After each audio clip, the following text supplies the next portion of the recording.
అదేంటమ్మగారు అడుగంటిన కూర గిన్నెలా వంటగదిలో మూసుకుపోయిన సింక్లా అలా ఉన్నారెందుకు? ఒరే వెధవా, వంటింటి సామెతలు చెప్పావంటే తోలు తీస్తా. ఏదో ఫ్లోలో వచ్చేసిందండి.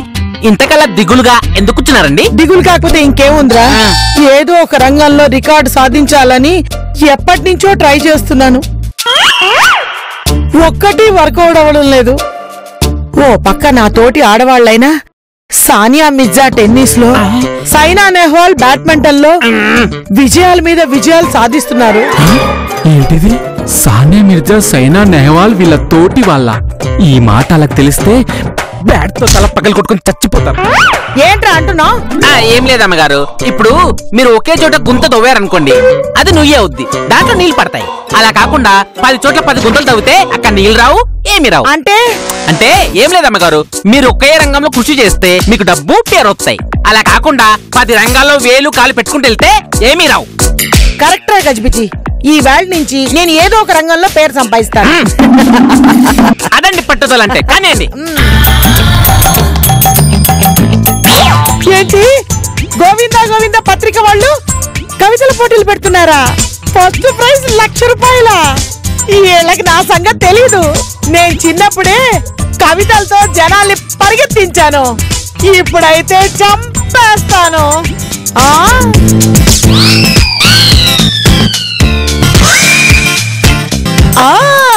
నా ఇల్లంటే నాకెంతో మమకారం. మా ఆయనకెక్కడుంది దీనిపై అధికారం. నా కోడలికి ఎంతో అహంకారం. దాన్ని తగ్గించడానికి నా కొడుకు చేస్తాడు చమత్కారం. రే గజిబిజి, ఇలా రారా. అమ్మగారు చూసేశారా? వస్తున్నా. ఏంటమ్మగారు? నువ్వు చెప్పినట్టే ఒక రంగంలోనే ప్రయత్నిద్దాం అనుకుంటున్నాను రా. ఇదిగో పేపర్లో కవితల పోటీల్లో గెలిచిన వాళ్ళకి 1,00,000 రూపాయలు ఇస్తామని ప్రకటించారా. అందుకే కవితలు చెప్పడం మొదలు పెట్టా. లోకంలో పిచ్చోళ్ళున్నారంటే ఏంటో అనుకున్నాము గారు. లేకపోతే మీరుంటున్న ఊర్లో ఇలాంటి పోటీలు పెట్టడానికి వాడికి ఎంత ధైర్యం ఉండాలి? మా ఇంట్లో పనోడు గజిబిజి ఏ పనైనా చేస్తాడు విడమర్చి, కానీ చేస్తాడు ఒళ్ళు మర్చి. దాంతో ఎక్కుతుంది అందరికీ పిచ్చి. అమ్మగారు, నా మీద కవితలు అవసరమా? అవసరమేరా. పని వాళ్ళు మాత్రం మనుషులు కాదా? వాళ్ళకు మాత్రం తమ మీద కవితలు రాయించుకోవాలని ఉండదా? అమ్మగారు, నా మీద అంత దయ చూపించకండి. ఇంకెప్పుడు నా మీద కవితలు చదవకండి. సరేరా, నీ మీద చెప్పను. కానీ నేను ఎవ్వరి మీద కవిత చదివినా ముందు నువ్వే వినాలి. సరే అమ్మగారు, అలాగే ఉంటానులే గాని ముందు నన్ను వదిలేయండి.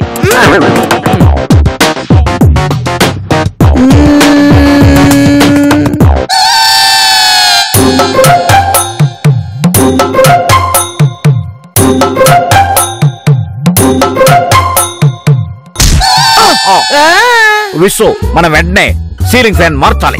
ఎందుకు? దానికి ఉరేసుకొని చచ్చిపోతారా? అంత కష్టమేమొచ్చిందండి? స్విచ్ చేసిన ఫ్యాన్ తిరగడం లేదు. మీకు చాదస్తం తట్టడు అయిపోయింది. లైట్ స్విచ్ చేసి ఫ్యాన్ తిరగమంటే ఎందుకు తిరుగుతుంది?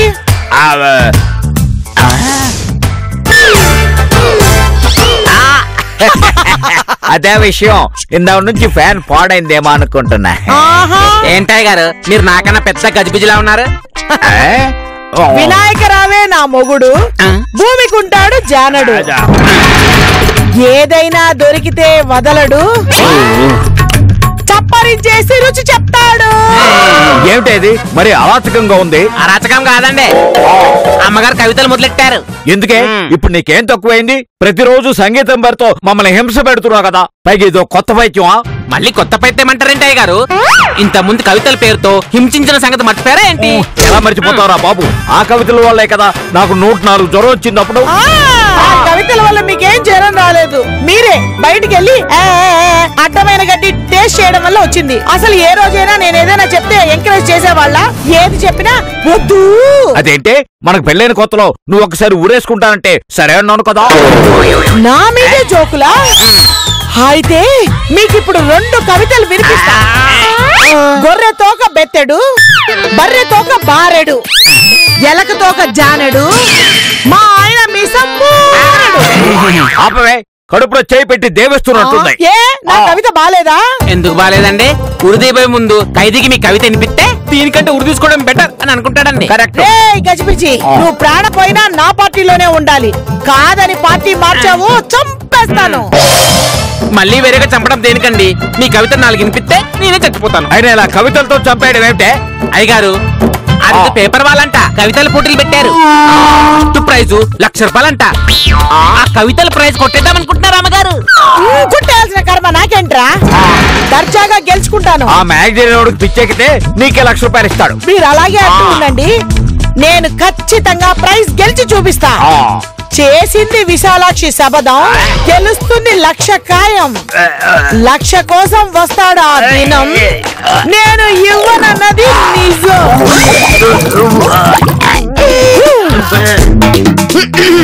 గజ్బిజి On to the stumps. Rahul భోజనానికి రా. That is Yuvraj Singh at his imperial. Rahul వస్తున్నావా లేదా? వస్తున్నా. Complete the catch. This is just the wicket that భోజనానికి Pakistan పిలుస్తుంటే needed. రావే. Someone turn. ఉండు, క్రికెట్ మ్యాచ్ వస్తుంది. అవును, అమ్మా నాన్న ఎక్కడున్నారు? మామయ్య గారు లోపలే ఉన్నారు. భోజనానికి పిలవగానే వచ్చేస్తారు. కానీ అత్తయ్య గారు ఎవరికో కవితలు వినిపించడానికి వెళ్లారు. ఓహో, అమ్మకు మళ్ళీ కవితలు పిచ్చి పట్టిందా? అవును, అదేదో పేపర్లో కవితల పోటీ అని వేశారంట. అందులో ప్రైజ్ తెచ్చుకోవాలని పట్టుదలగా ఉన్నారు. ట్రై చేయని, అక్కడే తలతే కూడా ఉంటాడు. కంపల్సరీ ఇవిడికి ప్రైజ్ ఇచ్చే తీరుతాడు. ప్రైజ్ సంగతి ఏమో గాని అవి వినేవాళ్ల ప్రాణాలు పోతున్నాయి. ఇక మామయ్య గారికి ఏకంగా వాంతులు విరోచనాలు పట్టుకున్నాయి. ఎవరన్నా కత్తులతో చంపుతారు, మా అమ్మ ఏకంగా కవితలతోనే చంపేస్తుంది. గట్టిగా మాట్లాడుకో, ఆ మాట విన్నారనుకో నీ మీద కవితలు చెప్తారు. దెబ్బకి నీకు కూడా కలరా డయేరియా మిక్స్ అయ్యి కొత్త జబ్బు వస్తుంది. అదే నిజమేలే, ఊరుకున్నంత ఉత్తమం లేదు, బోడుకున్నంత సుఖం లేదని మా తాతయ్య చెప్పేవాడు. ఒరే చిన్నోడా, మీ అమ్మేదిరా. నువ్వు మరీ అంత భయపడాల్సిన అవసరం లేదు నాన్న. అమ్మ ఎవరికి కవితలు చెప్పడానికి బయటికి వెళ్ళింది. అమ్మా, అక్కడెవడో బలైపోయాడు. అమ్మాయి, కాస్త మజ్జిగ ఉంటే పెట్టమ్మా, తినేసి పడుకుంటాను. అంతా రెడీ మామయ్య. రాహుల్ కూడా వస్తే ఇద్దరికి కలిపి వడ్డించేస్తాను. క్రికెట్ మ్యాచ్ చాలా ఇంట్రెస్టింగ్ గా ఉంది, కొద్దిసేపు చూడండి. కాసేపు ఆగితే బక్కాసురుడు ఊరు మీద పడినట్టు మీ అమ్మ మన మీద పడతదరా.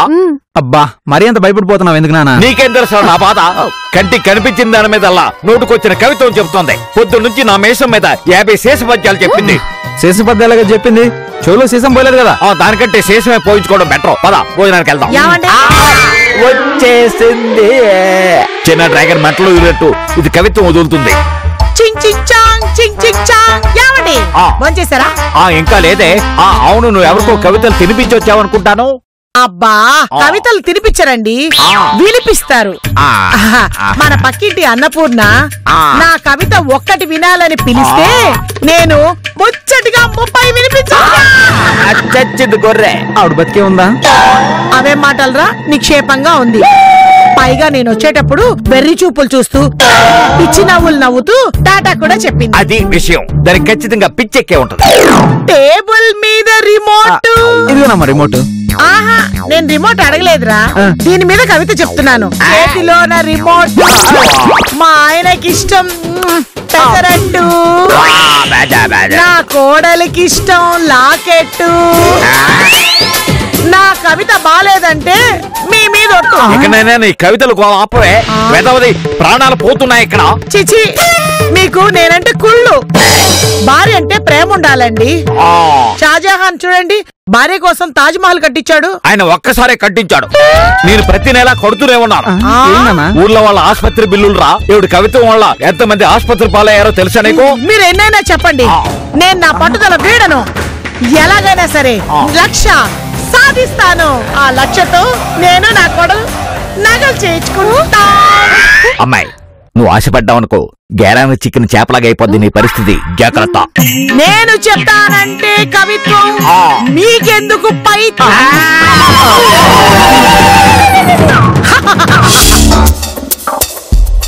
ఏంటాయి గారు, పోలీసులకు దొరకకుండా దొంగలు దక్కున్నట్టు దక్కున్నాం ఎందుకండి? ఓరెడవా, మీ దోక్కోలేదు, సమావేశం అయ్యాం. అలాగే అనుకోండి, పోలీసులకు దొరకకుండా ఎర్రచందం స్మగ్లర్ సమావేశమైనట్టు అయ్యాం. నానా, మీరు వాడిని పట్టించుకోకండి, వాడు ఎప్పుడు అమ్మ పార్టీయే. ఆవిడ వల్ల ఎక్కువ బాధపడింది కూడా వాడే.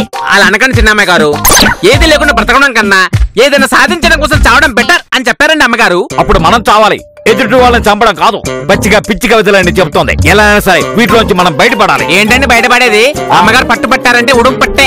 ఒరే గజిబిజి, అనవసరంగా మావయ్య గారిని రెచ్చగొట్టద్దు. నేనెక్కడ రెచ్చగొట్టానండి, నిజం చెప్పాను అంతే. కాకపోతే ఒకటి, నాకు చాలా సంతోషంగా ఉంది. ఎప్పుడు నేను ఒక్కడనే బలేవాడిని. ఈసారి అయ్యగారు ఎక్కువ కవితలు విన్నారు. అయ్యగారు రొట్టె విరిగి టమాటో సాసులో పడింది. రే నోరు మీద వెదవ, అంతా నీ వల్లనే వచ్చింది. గాలిగా కూర్చోలేక ఆవిడ రెచ్చగొడతావు, ఆవిడేమో మమ్మల్ని ఆదర కొట్టేస్తుంది. నానా ఒక 2 రోజులు ఊరుకోండి, అమ్మ అన్ని మర్చిపోతుంది. అమ్మో ఇంకా 2 రోజుల నా వల్ల కాదు, నేను ఇప్పుడే బయటికి వెళ్ళిపోతాను. ఎక్కడికండి వెళ్ళేది? బయట ఎండగా ఉంది, వడదెబ్బ తగులుతుంది. ఆవిడ దెబ్బ కంటే వడదెబ్బే పెట్టరు. మావయ్య గారు తొందరపడకండి, అందరం కలిసి ఏదో ఒక ఉపాయం ఆలోచిద్దాం. ఏం చిన్న అమ్మాయి గారు ఆలోచించేది? అయ్యగారిని చిన్నపిల్లాడి చేసి ఊరించడం తప్ప. ఊర పెచ్చకు వెదవా, ఇంకొక మాట మాట్లాడే నిన్ను చంపేసి నేను జైలుకి వెళ్ళిపోతాను. అప్పుడు ఆవిడ కవిత్వం వినే బాధ నాకు తప్పుతుంది. అయ్యగారు మీరు అలాంటి నిర్ణయాలు తీసుకోకండి. ఆ అమ్మతో పోట్లాడినట్టు పోట్లాడి మధ్యలో మేకప్ పిల్లని చంపేసినట్టు మీరిద్దరు పోట్లాడి నా మీద పడతారేంటండి? ఒరేయ్ నువ్వు సెటర్ లేకుండా నోరు మూసుకుని ఊరుకుంటే నిన్నెవరో ఏమనర్లే. నానా అమ్మ నీ పిచ్చిలో నుంచి బయటికి తీసుకొచ్చే బాధ్యత నాది. అదంత తేలిగ్గా చిన్న బాబు, మీరు కలలు కనకండి. ఒరేయ్ నాన్న కోపం తెప్పించదంటే వినవా? వీడంతే రాహుల్, ఎండు చేపల్ని ఎంత మినరల్ వాటర్ తో కడిగినా దాని కప్పు పోతుందా? వీడు అంతే, మాటలతో మారడు. నానా నేను ఏదో ప్లాన్ ఆలోచిస్తాను కానీ నువ్వు వెళ్ళి హ్యాపీగా పడుకో. సరే నీ మీద నమ్మకంతో వెళ్తున్నాను. నిన్ను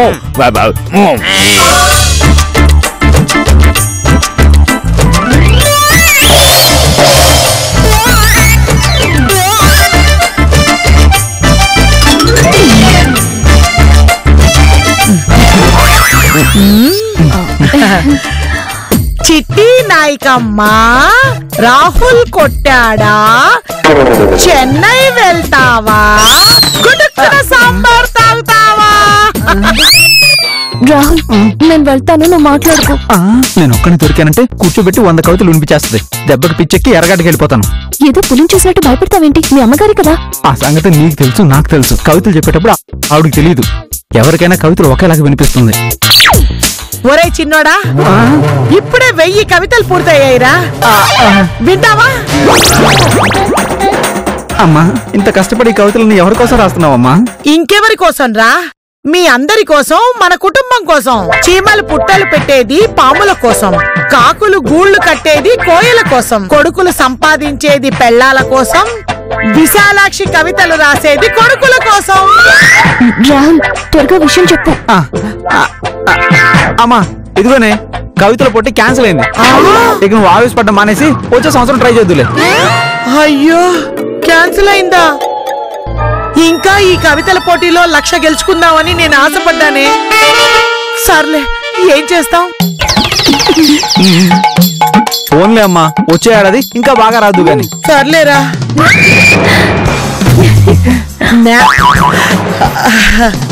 నేల కొట్టిన బంతి ఎగరదా పైకి, నీటిలోని కెరటం ఎగరదా పైకి, నూనెలో పడ్డ ఆవాలు ఎగరవా పైకి, ఇది అంతే ఇది అంతే. అమ్మ దగ్గర చాలా ఇన్ఫర్మేషన్ ఉంది రంగనాయకి. పోటీ క్యాన్సిల్ అయితే అవనీరా, నేను 1,00,000 కవితలు రాసి గిన్నీస్ రికార్డు కొట్టేస్తాను. ఆయింట్మెంట్ తో పోయేదాన్ని ఆపరేషన్ దాకా తీసుకెళ్ళావు, నెయ్యితో పోయేదాన్ని 1,00,000 చేసావు. అమ్మా భోజనం చేసావా? లేదురా, ఈ కవితల్లో పడి నిన్నటి నుంచి భోంచేయలేదు. భోంచేసి వస్తానే. రంగనాయకి అమ్మ కవితలు రాయడం మానేలా లేదు. ఏదో ఒకటి ప్లాన్ చేయలేకపోతే అందరూ హాస్పిటల్ కి వెళ్లాల్సి వస్తుంది. ఏం చేయను? ఆఖరి కవితలు పోటీ క్యాన్సిల్ అయిందని కూడా అబద్ధం చెప్పాను, అయినా వినట్లేదుగా. అవును, ఇందాక పేపర్ కటింగ్ ఏంటి? ఏదో పాత పేపర్, అందులో కవితల పోటీ క్యాన్సిల్ అని ఉంటే చూపించాను. అమ్మ సరిగ్గా చూడలేదు. ఏవైనా అబ్బాయిలు అబద్ధాలు చెప్పడానికి పుడతారే? అవును, మీ అమ్మాయిలు వాటిని నమ్మడానికే పుడతారు. ముందు ఈ కవితల సమస్యకి ఏదైనా పరిష్కారం ఆలోచించాలి. మనమేం చేయలేం. ఎడారిలో ఇసుక, సముద్రంలో ఉప్పు, ఆకాశంలో నీలం, అత్తయ్య గారి కవిత్వం ఎప్పటికీ తరగవు. రంగనాయకి నువ్వు కూడానా? లేదులే, నేనేం కవితలు చెప్పట్లేదు, కంగారు పడకు. అమ్మాయ బతికిపోయాను. ఒక ఐడియా, మా ఆఫీసులో ఒకడు కవితలు పిచ్చోడున్నాడు, వాడిని ఇంటికి తీసుకొచ్చి అమ్మకు పరిచయం చేస్తాను. ఆ పంచి దెబ్బకి వాడుకో, మీ అమ్మకు పిచ్చి కుదురుతుంది. ఇదిగో మా అమ్మని పిచ్చికిచ్చి అంటే ఊరుకోను. ఓహో అలాగైతే ఆవిడ్ని పిలవనా? ఎలాగో అన్నం తింటున్నారు, అలాగే వచ్చి నీకు 4 కవితలు తినిపిస్తారు. రాక్షసి అయితే జోబ్ ఖాళీ చేయడం లేదా బ్రెయిన్ ఖాళీ చేయడం, ఈ 2 తప్ప వేరే ఆలోచన ఉండదా నీకు? ముందు మీ రాక్షసుణ్ణి ఇక్కడికి తీసుకురా. వాళ్ళిద్దరి మధ్య కవితల పోటీ ఎలా ఉంటుందో చూడాలనుంది. తీసుకొస్తాను. వాడికి నీ కవితలు వినేవాళ్ళు ఉన్నారా అంటే చిటికలో వచ్చేస్తాడు. ముందు ఆ పని చూడు.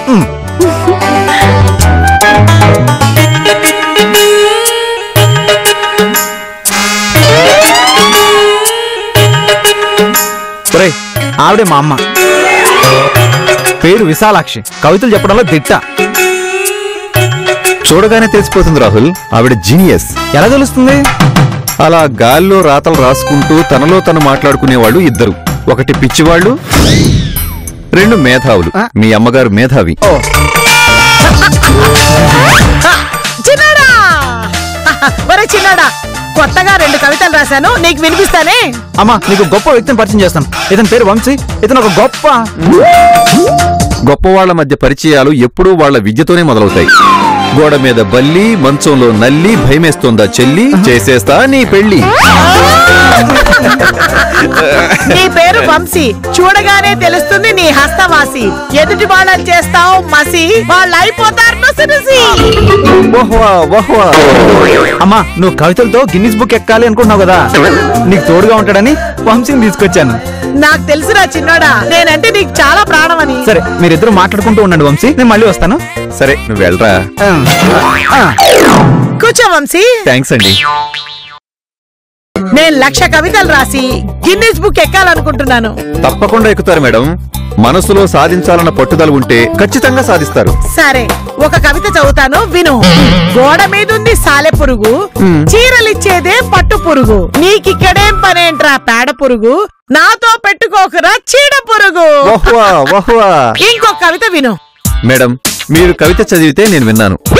ఇప్పుడు నేను చదువుతాను, మీరు వినండి. సరే, చదువు. కవిత అంటే ఏంటి? అసలు కవిత అంటే ఏంటి? అసలు సిసలైన కవిత అంటే ఏంటి? చెప్పు. అంతే మేడం, అయిపోయింది. అయిపోయిందా? అలా అయిపోకూడదు. కవిత అంటే ఏంటి?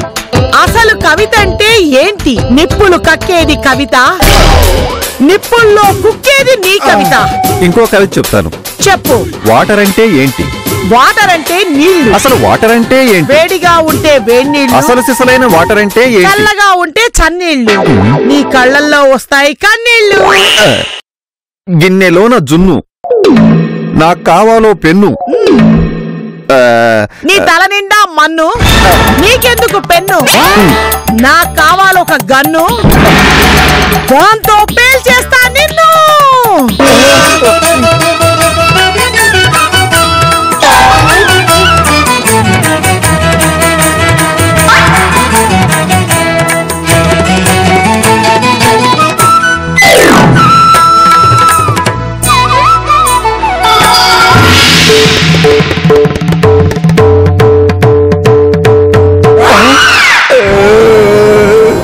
అమ్మా, గేయాలతో గాయాలు చేయొచ్చని నాకు ఇంతవరకు తెలీదు. ఇక జన్మలో కవితలు వినను, వినిపించను. నీకు దండం. పిచ్చేదవా, హనుమంతుడు ముందు కుప్పిగంతులు వేయబోయాడు. ఇందులో నేను చేసింది ఏం లేదు, అలా జరిగిపోయింది అంతే. సరే సరే.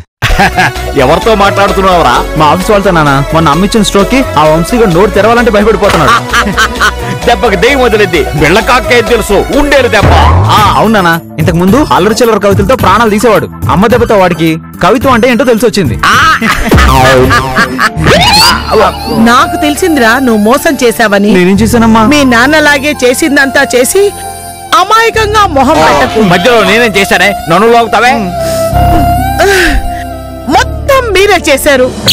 నేనేదో రికార్డ్ సాధిద్దాం అనుకుంటే మీరు మధ్యలో దూరి అది చెయ్యొద్దు ఇది చెయ్యొద్దు అంటారు. నా ఆట కూడా మీరే ఆడతారు. ఇప్పటికీ నా రికార్డు కూడా మీ చేతుల్లోనే ఉంది. నువ్వు మరీ అంత ఫీల్ అవుకే. మా వల్ల నువ్వు ఇబ్బంది పడేదానికంటే నీ వల్ల మేము ఎక్కువ ఇబ్బంది పడుతున్నాం. మీరు ఇబ్బందనే నన్ను ఏ పని చేయనీయడం లేదు. మీరు ఎంత మోసం చేసినా నేను నిరాశ పడేది లేదు. ఆల్రెడీ గజిబిజ్ తో కవితల పోటీల కవితలు పోస్ట్ చేయించేశాను. ఫస్ట్ ప్రైజ్ నాదే, ఫస్ట్ ప్రైజ్ నాదే. అలా నాకే ఇక్కడ వాంతులు విరోచనాలు అవుతున్నాయి. చెప్పానుగా, నేను అనుకున్నది సాధించే వరకు నిద్రపోనని. నిద్రపోను. నిద్రపోనని చెప్పి బెడ్రూమ్ కి వెళ్తుందేంట్రా? పోనీలే నాన్న, ఈ దెబ్బకి మనం సేఫ్. ఆ పత్రిక వాళ్ళు మటాష్ అన్ని చేస్తారు. ఏమండి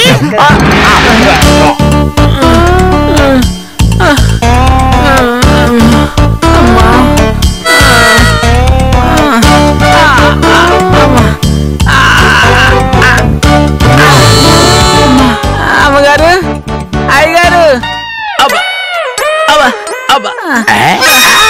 అయ్యయ్యో ఏమైందిరా? రోడ్డు రోలర్ కింద పడ్డ కంకర రాయిలా అయిపోయా. అంత మీ వాడు అమ్మగారు. మధ్యలో ఆవిడేం చేసిందిరా?